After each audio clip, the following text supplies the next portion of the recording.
ಸತ್ಯದ ಬೆಳಕಿನಲ್ಲಿ ನಮ್ಮ ವರದಿ, ನಮ್ಮ ಧ್ವನಿ, ಜನರ ವಿಶ್ವಾಸದ ಪ್ರತಿಬಿಂಬ. ಒಳ ಮೀಸಲಾತಿಯ ಮೂಲ ಉದ್ದೇಶ ಹಿಂದುಳಿದ ಹಾಗೂ ವಂಚಿತ ಸಮುದಾಯಗಳಿಗೆ ಸಾಮಾಜಿಕ ನ್ಯಾಯ ಒದಗಿಸುವುದಾಗಿದೆ. ಆದರೆ ಸರ್ಕಾರ ಹೊರಡಿಸಿರುವ ಹೊಸ ರೋಸ್ಟರ್ ಬಿಂದುಪಟ್ಟಿ ಆ ಆಶಯಕ್ಕೆ ವಿರುದ್ಧವಾಗಿದೆ. ಮೀಸಲಾತಿ ಹಕ್ಕಿನ ವಿಚಾರದಲ್ಲಿ ಯಾವುದೇ ಸಮುದಾಯಕ್ಕೂ ಅನ್ಯಾಯವಾಗದಂತೆ ಸರ್ಕಾರ ನಡೆದುಕೊಳ್ಳಬೇಕು. ಸಂವಿಧಾನದ ಚೌಕಟ್ಟಿನೊಳಗೆ ಎಲ್ಲಾ ವರ್ಗಗಳಿಗೂ ನ್ಯಾಯ ದೊರಕುವ ರೀತಿಯಲ್ಲಿ ರೋಸ್ಟರ್ ವ್ಯವಸ್ಥೆ ರೂಪಿಸಬೇಕಾಗಿದ್ದು, ಏಕಪಕ್ಷೀಯ ನಿರ್ಧಾರಗಳಿಂದ ಸಾಮಾಜಿಕ ಅಶಾಂತಿ ಸೃಷ್ಟಿಯಾಗುವ ಸಾಧ್ಯತೆಯಿದೆ ಎಂದು ವಕೀಲರಾದ ರವೀಂದ್ರ ಅಸಮಾಧಾನ ವ್ಯಕ್ತಪಡಿಸಿದರು. ಮೀಸಲಾತಿ ಎಂಬುದು ಕೇವಲ ಸರ್ಕಾರಿ ಸೌಲಭ್ಯವಲ್ಲ, ಅದು ಸಾಮಾಜಿಕ ಸಮಾನತೆ ಹಾಗೂ ನ್ಯಾಯದ ಸಾಧನವಾಗಿದೆ. ಈ ಹಕ್ಕಿಗೆ ಧಕ್ಕೆ ಉಂಟುಮಾಡುವ ಯಾವುದೇ ಕ್ರಮವನ್ನು ಜನರು ಒಪ್ಪುವುದಿಲ್ಲ. ಅಗತ್ಯವಿದ್ದರೆ ರಾಜ್ಯಾದ್ಯಂತ ಹೋರಾಟ, ಪ್ರತಿಭಟನೆ ಹಾಗೂ ಕಾನೂನು ಹೋರಾಟ ನಡೆಸಲು ಸಿದ್ಧರಾಗಿದ್ದೇವೆ ಎಂದು ಎಚ್ಚರಿಕೆ ನೀಡಿದರು. ಡಾಕ್ಟರ್ ಬಾಬಾ ಸಾಹೇಬ್ ಅಂಬೇಡ್ಕರ್ ರೂಪಿಸಿದ ಸಂವಿಧಾನದ ಆಶಯಗಳಿಗೆ ವಿರುದ್ಧವಾಗಿ ಯಾವುದೇ ಆಡಳಿತ ನಡೆದುಕೊಳ್ಳಬಾರದು. ಸರ್ಕಾರ ತಕ್ಷಣವೇ ಆದೇಶವನ್ನು ಮರುಪರಿಶೀಲಿಸಿ ಎಲ್ಲಾ ಸಮುದಾಯಗಳ ಅಭಿಪ್ರಾಯ ಪಡೆದು ನ್ಯಾಯಸಮ್ಮತ ತೀರ್ಮಾನ ಕೈಗೊಳ್ಳಬೇಕು ಎಂದು ಒತ್ತಾಯಿಸಿದ ವಕೀಲರಾದ ರವೀಂದ್ರ ಅವರು ಸರ್ಕಾರದ ಕ್ರಮದ ವಿರುದ್ಧ ತೀವ್ರ ಆಕ್ರೋಶ ವ್ಯಕ್ತಪಡಿಸಿ ಸೂಕ್ತ ಕ್ರಮ ಕೈಗೊಳ್ಳುವಂತೆ ಆಗ್ರಹಿಸಿದರು. ಈ ಮೊನ್ನೆ ಒಳ ಮೀಸಲಾತಿ ಕೊಟ್ಟಾಗ ಅದ್ದೂರಿಯಾದ ಸ್ವಾಗತ ಕೋರಿದ್ರು, ಸ್ಪೀಚ್ ನಿಲ್ಲಿಸಿದ್ರು ಮುಖ್ಯಮಂತ್ರಿ. ಈ ವಿಚಾರಗಳನ್ನ ಅವರಿಗೆ ಗಣನೆಗೆ ತಗೊಂಡಿದ್ದ, ಹಿಂಗೆ ಈ ಮಾಹಿತಿ ಗೊತ್ತಿದ್ದ. ಸರ್ಕಾರ ಒಂದು ಕ್ಯಾಬಿನೆಟ್ ಸಭೆಯನ್ನು ಮಾಡಿ ತೀರ್ಮಾನ ಮಾಡಿ ಹೊರಗೆ ಒಂದು ವಿಷಯವನ್ನು ಎಲ್ಲ ಜಾತಿಗಳಿಗೂ ಕೂಡ ನಾನು ಮೀಸಲಾತಿಯನ್ನು ಹಂಚಿಕೆ ಮಾಡಿದ್ದೇವೆ, ಯಾವ ಜಾತಿಗಳ ನಡುವೆ ತಾರತಮ್ಯ ಮಾಡಿಲ್ಲ ಎಂಬ ಸುದ್ದಿಯನ್ನು ಕಂಡಂಥವರು 35 ವರ್ಷಗಳಿಂದ ಹೋರಾಟ ಮಾಡೋದಕ್ಕೆ ಒಂದು ಪ್ರತಿಫಲ ಸಿಕ್ತು ನಮ್ಮ ಆಶಾಭಾವನೆಯಿಂದ.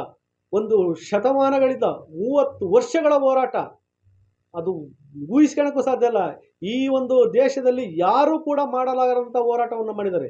ಅಂಥ ಒಂದು ಹೋರಾಟಕ್ಕೆ ಒಂದು ಮಾನ್ಯತೆ ಸಿಕ್ತಲ್ಲ, ಒಂದು ಅವಕಾಶವನ್ನು ಕಲ್ಪಿಸಿಕೊಟ್ರಲ್ಲ, ನಾವು ಒಂದು ಸದುದ್ದೇಶದಿಂದ ಆಶಾಭಾವನೆಯಿಂದ ಆ ಒಂದು ಗಳಿಗೆಯಲ್ಲಿ ಸ್ಪೀಟ್ ಹಂಚಿದ್ದು ಮತ್ತು ಆ ಸ್ವಾಗತಿಸಿದ್ದು ನಿಜವಾದ ಒಂದು ಹೋರಾಟಗಾರರ ಒಂದು ಹಕ್ಕು ಮತ್ತು ಅವರ ಆಶೆ. ಅಂಥ ಸಂದರ್ಭದಲ್ಲಿ ಅನಿಸುತ್ತೆ.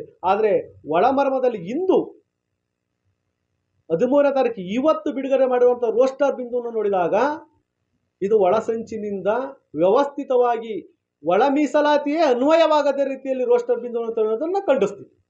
ಅದಕ್ಕೆ ಸರ್ಕಾರದ ಮುಂದೆ ಗಮನಕ್ಕೆ ತರ್ತೀವಿ. ನಿಮ್ಮನ್ನು ಸ್ವಾಗತಿಸಿದ್ವಿ, ಮತ್ತು ಅವಮಾನಿಸುವಂಥ ರೀತಿಯಲ್ಲಿ ನೀವು ಮಾಡಿ ನಡ್ಕೋಬಾರ್ರಿ. ಇದನ್ನು ಆದಷ್ಟು ಕೂಡ ಬೇಗನೆ ಇದು ರೋಸ್ಟರ್ ಬಿಂದುವನ್ನು ಸರಿಪಡಿಸಬೇಕು. ಕ್ಯಾಬಿನೆಟಲ್ಲಿರುವಂಥ ಎಲ್ಲ ಸಚಿವರು ಕೂಡ ಈ ಅಸಂವಿಧಾನಿಕ ಪದವನ್ನು ಬಳಸುವಂಥ ಅವರು ಅದನ್ನು ಅರ್ಥೈಸಬೇಕಾಯ್ತಾ.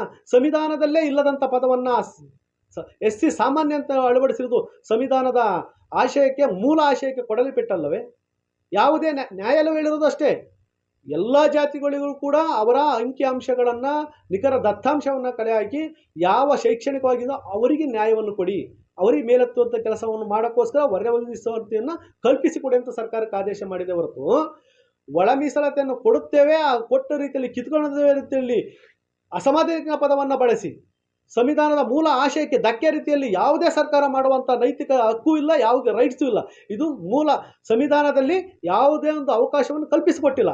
ನ್ಯಾಯಾಲಯದಲ್ಲಿ ಇದನ್ನು ಪ್ರಶ್ನೆ ಮಾಡಿದರೆ ಖಂಡಿತ ಸರ್ಕಾರಕ್ಕೆ ಚೀಮಾರಿ ಹಾಕುತ್ತೆ. ಚೀಮಾರಿ ಹಾಕಿಸುವ ಮೊದಲೇ ಸಿದ್ದರಾಮಯ್ಯವರು ಎಚ್ಚೆತ್ತುಕೊಂಡು ಈ ಅಸಂವಿಧಾನಿಕ ಪದವನ್ನು ತೆಗೆದುಕೊಟ್ಟು ಪರಿಶಿಷ್ಟ ಜಾತಿಯಲ್ಲಿರೋ ಯಾವ ವರ್ಗ ಅತ್ಯಂತ ಅವರಿಗೆ ಅವಕಾಶವನ್ನು ಕೊಡ್ರಿ, ಎಲ್ರಿಗೂ ನ್ಯಾಯ ಕೊಡ್ರಿ ಅನ್ನೋದು ನಮ್ಮ ಬೇಡಿಕೆ. ನೋಡಿದಾಗ ನ್ಯಾಯಾಲಯದ ಮತ್ತು ಆಶಯಗಳನ್ನು, ಸಂವಿಧಾನದ ಆಶಯಗಳನ್ನು, ಡಾಕ್ಟರ್ BR ಅಂಬೇಡ್ಕರ್ ಅವರ ಆಶಯಗಳನ್ನು ಗಾಳಿಗೆ ತೂರಿ ಯಾರು ಸಂವಿಧಾನವನ್ನು ಪರಿಪಾಲಿಸ್ತೀವಿ ಅಂತ ಹೇಳ್ತಾರೋ, ಯಾರು ಅಂಬೇಡ್ಕರ್ ಅವರನ್ನ ಅರ್ಥೈಸ್ಕೊಂಡು ನಾವು ಅವರ ಹಾದಿಯಲ್ಲಿ ನಡೀತೀವಿ ಅಂತಾರೋ ಅವರೇ ಈ ರೀತಿ ನಡೆವಣೆ ಮಾಡಿರುವುದು, ಅವರೇ ಈ ಒಂದು ಸಂವಿಧಾನಕ್ಕೆ ಅಪಚಾರವನ್ನು ಮಾಡುತ್ತಿರುವುದು, ಪ್ರಜಾಪ್ರಭುತ್ವ ವ್ಯವಸ್ಥೆಗೆ ತಳಹದಿಗೆ ಧಕ್ಕೆಯನ್ನು ತರುತ್ತಿರುವುದು, ಬಾಬಾ ಸಾಹೇಬ್ ಆಶಯಗಳಿಗೆ ಮಣ್ಣೆರಚಿ ತಿಲಾಂಜಲಿ ನೀಡುತ್ತಿರೋದು ಅತ್ಯಂತ ವಿಷಾದನೀಯ ಅಂತ ಹೇಳಕ್ಕೆ ಇಷ್ಟಪಡ್ತೀನಿ. ಯಾಕೆಂದರೆ ಡಾಕ್ಟರ್ BR ಅಂಬೇಡ್ಕರ್ ಅಂತ ವ್ಯಕ್ತಿ ಈ ಜಗತ್ತಿನಲ್ಲಿ ಮತ್ತೊಬ್ಬ ಹುಟ್ಟಲು ಸಾಧ್ಯವಿಲ್ಲ. ಹುಟ್ಟಿನಿಂದ ಸಾಯವರೆಗೂ ನಿಷ್ಕಲ್ಮಶವಾಗಿ, ನಿಸ್ವಾರ್ಥದಿಂದ, ಒಂದು ಕ್ಷಣವೂ ಕೂಡ ಸ್ವಾರ್ಥದ ಕಡೆಗೆ ಯೋಚನೆ ಮಾಡದೆ ಇಡೀ ದೇಶದ ಜನತೆಯ ಪರವಾಗಿ, ಎಲ್ಲ ವರ್ಗಗಳ ಪರವಾಗಿ, ಪ್ರತಿಯೊಂದು ದೇಶದ ಅಭಿವೃದ್ಧಿಯ ಪರವಾಗಿ ಚಿಂತನೆ ಮಾಡಿ ಸಂವಿಧಾನವನ್ನು ಕೊಟ್ಟಿದ್ದು. ಇವರ ರೀತಿಯಲ್ಲಿ ರಾಜಕೀಯ ಸ್ವಾರ್ಥಕ್ಕಾಗಲಿ, ತನ್ನ ಅಧಿಕಾರದ ಸ್ವಾರ್ಥಕ್ಕಾಗಿ, ಸರ್ಕಾರ ರಚನೆಯ ಸ್ವಾರ್ಥಕ್ಕಾಗಲಿ ಯಾವತ್ತೂ ಕೂಡ ಅವರು ಯೋಚಿಸಿರಲ್ಲ. ಅಂಥ ಆಶಯದಿಂದಲೇ ಇವತ್ತು ನಮ್ಮ ಸಂವಿಧಾನ ಪ್ರಜಾಪ್ರಭುತ್ವದ ವಿಶ್ವದ ಪ್ರಜಾಪ್ರಭುತ್ವ ವ್ಯವಸ್ಥೆ ಗಟ್ಟಿಯ ತಳಹದಿಯಾಗಿ ಉಳಿದಿದೆ. ಇಂಥ ಸಂವಿಧಾನಕ್ಕೆ ಅಪಪ್ರಚಾರ ಮಾಡುವಂಥ ಸರ್ಕಾರ ಯಾವುದೇ ಇದ್ರೂ ಕೂಡ ಖಂಡಿತ ಮುಂದಿನ ದಿನಗಳಲ್ಲಿ ಅದು ತಕ್ಕ ಬೆಲೆಯನ್ನು ತೆರಬೇಕಾಗುತ್ತೆ. ಇಂಥ ಪ್ರಜಾಪ್ರಭುತ್ವ ವಿರೋಧಿ ನಡೆಯನ್ನು ಯಾವ ಸರ್ಕಾರಗಳು ಕೂಡ ನೆರವೇರಿಸಬಾರ್ದು. ನ್ಯಾಯಾಲಯವು ಕೂಡ, ಸುಪ್ರೀಂ ಕೋರ್ಟ್ಗಳು ಕೂಡ ಹಲವಾರು ತೀರ್ಪುಗಳಲ್ಲಿ ಅದನ್ನೇ ಹೇಳಿರೋದು. ಸಂವಿಧಾನದ ಮೂಲ ಆಶಯಕ್ಕೆ ಧಕ್ಕೆ ಆಗದಂತೆ ಯಾವುದೇ ಆದೇಶಗಳು ಕೂಡ ಅದು ಸಂವಿಧಾನ ಬಾಹಿರ. ಈಗ ಮಾಡಿರುವ ಆದೇಶವೂ ಕೂಡ ಸಂವಿಧಾನ ಬಾಹಿರವಾದದ್ದು, ಕಾನೂನಿಗೆ ವಿರುದ್ಧವಾದದ್ದು, ಪ್ರಜಾಪ್ರಭುತ್ವಕ್ಕೆ ಅಪಮಾನವಾಗುವಂಥ ಆದೇಶ. ಯಾವ ವ್ಯಕ್ತಿಯೂ ಕೂಡ ಇದನ್ನು ಒಪ್ಪಿಕೊಳ್ಳುವಂಥ ಆದೇಶವಲ್ಲ. ಆದ್ದರಿಂದ ಪ್ರಜಾಪ್ರಭುತ್ವವನ್ನು, ಸಂವಿಧಾನವನ್ನು, ಆಶಯವನ್ನು ಎತ್ತಿಡಿಯುವಂಥ ನಿಟ್ಟಿನಲ್ಲಿ ಕೆಲಸ ಮಾಡುವ ಸನ್ಮಾನ್ಯ ಸಿದ್ದರಾಮಯ್ಯನವರು ಈ ಕೂಡಲೇ ಈ ಆದೇಶದಲ್ಲಿರುವಂಥ ಬಿಂದುವನ್ನು ಸರಿಪಡಿಸಿ ಸಾಮಾಜಿಕ ನ್ಯಾಯಕ್ಕೆ ವ್ಯತಿರಿಕ್ತವಾದ ಆದೇಶವನ್ನು ಹಿಂಪಡೆದು ಸಾಮಾಜಿಕ ನ್ಯಾಯಕ್ಕೆ ಎಲ್ಲ ಜಾತಿಗಳಿಗೂ ಅನ್ವಯವಾಗುವಂಥ ರೋಸ್ಟರ್ ಬಿಂದುವನ್ನು ಅಳವಡಿಸಬೇಕು. ದೇಶದಲ್ಲಿ ಎಲ್ಲೂ ಇಲ್ಲ ಎರಡೆರಡು ಅನುಬಂಧದ ರೋಸ್ಟರ್ ಬಿಂದುಗಳು. ಕರ್ನಾಟಕ ಸರ್ಕಾರದಲ್ಲಿ ಸಮಾಜ ಕಲ್ಯಾಣ ಇಲಾಖೆಯ ಆಶಯದಂತೆ ಆಡಳಿತ ಮತ್ತು ಸಿಬ್ಬಂದಿ ಇಲಾಖೆ ಇದನ್ನು ತಯಾರಿಸಿರುವುದು ಅತ್ಯಂತ ಖಂಡನೀಯವಾದ, ವಿಷಾದನೀಯ ಮತ್ತು ಮಾರಕವಾದದ್ದು ಎಂಬುದನ್ನು ಇಡೀ ಕರ್ನಾಟಕದ ಜನತೆ ನೋಡಬೇಕಾಗಿದೆ. ಇದಕ್ಕೆ ತಕ್ಕ ಉತ್ತರವನ್ನು ಕೂಡ ಮುಂದಿನ ದಿನಗಳಲ್ಲಿ ಕೊಡುತ್ತಾರೆ. ಆದ್ದರಿಂದ ಕರ್ನಾಟಕ ಸರ್ಕಾರ ಎಚ್ಚರಿಕೆಯಿಂದ ಈ ಕೂಡಲೇ ಈ ಒಂದು ಆದೇಶವನ್ನು, ಈ ಒಂದು ರೋಸ್ಟರ್ ಬಿಂದುವನ್ನು ಸರಿಪಡಿಸಿ ಸಾಮಾಜಿಕ ನ್ಯಾಯವನ್ನು ಕಲ್ಪಿಸಿಕೊಡಬೇಕು ಅಂತ